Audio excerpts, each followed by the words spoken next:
Gokshura powder ये एक miracle product है। एक्चुअली इसके बेनिफिट्स बहुत ही ट्रिमेंडस है। ये बहुत कॉमन हर्ब है, ये इंडिया में हर जगह पाया जाता है। आपने देखा भी होगा, लेकिन हमें इसके बेनिफिट्स के बारे में इतना नहीं पता होता है, क्योंकि ये बहुत ही कॉमन हर्ब है। इसे अलग अलग नाम से जाना जाता है, जैसे गोक्षूर है या गोखरू, मराठी में इसे गोखरू के नाम से जाना जाता है। आयुर्वेद में इसे त्रिकंटक नाम से भी जानते हैं। इसके जो कांटे हैं आप देख रहे हैं, कभी 3 या 4 या 5 इस तरीके से अलग अलग पैर में ये पाए जाते हैं, तो इसे त्रिकंटक नाम दिया गया है आयुर्वेद में। इसे श्वदंष्ट्रा नाम से भी जाना जाता है। इसके नाम से अलग अलग फॉर्मुलेशंस आपको मार्केट में मिलेंगे।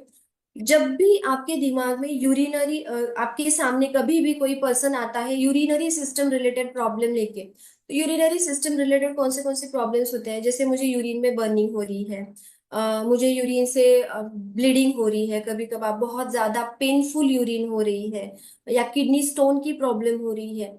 अलग अलग तरीके के ये यूरिनरी सिस्टम रिलेटेड जो भी प्रॉब्लम्स होते हैं, उसमें आपको एकदम झट से क्लिक होना चाहिए कि हमारे पास गोक्षुरा अवेलेबल है।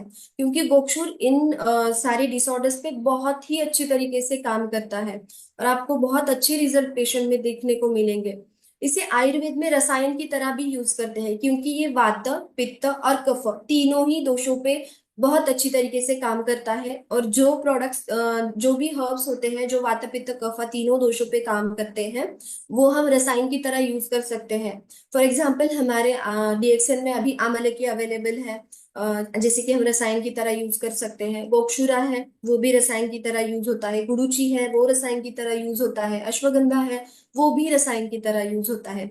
तो अगर जो औषधि रसायन की तरह यूज होती है, तो वो आपके शरीर को बल प्रदान करती है, बल्य जैसे काम करती है, तो ये आपको एनर्जी देने का काम करती है। यूरिनरी सिस्टम के अलावा अगर दूसरे कोई डिसऑर्डर्स हैं, तो वो है रिप्रोडक्टिव सिस्टम रिलेटेड डिसऑर्डर, जिसमें गोक्षुर बहुत अच्छी तरीके से अपने रिजल्ट दिखाता है। जैसे कि लॉस ऑफ लिबिडो हो, या फिर प्रीमैच्योर इजैकुलेशन की प्रॉब्लम हो, या इरेक्टाइल डिसफंक्शन की प्रॉब्लम हो। मेल रिप्रोडक्टिव सिस्टम पे जितना अच्छे से काम करती है, वैसे ही फीमेल रिप्रोडक्टिव सिस्टम पे भी बहुत अच्छी तरीके से गोक्षुरा काम करता है। जैसे बार बार एबॉर्शन होने की अगर हिस्ट्री है किसी पेशेंट में, तो आप उस तरीके से उन लेडीज में आप गोक्षुरा का यूज कर सकते हो।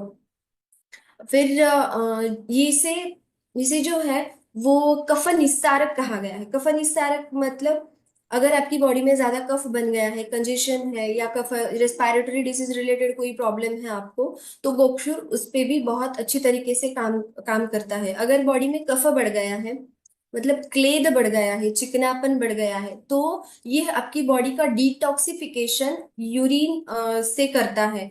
मतलब आपकी यूरिन की क्वांटिटी को बढ़ाता है और आपकी बॉडी को डिटॉक्सिफाई करने में मदद करता है। इसीलिए आयुर्वेद में इसे मूत्रल द्रव्य कहा गया है।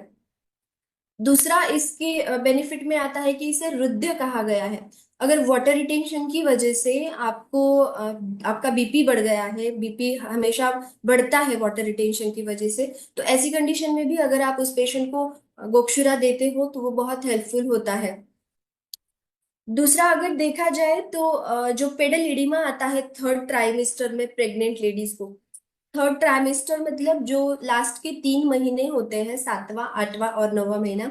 हम देखते हैं कि जनरली बहुत सारी लेडीज में पैरों पे सूजन आ जाती है। इस तरीके के पेशेंट में आप गोक्षुर दे सकते हो।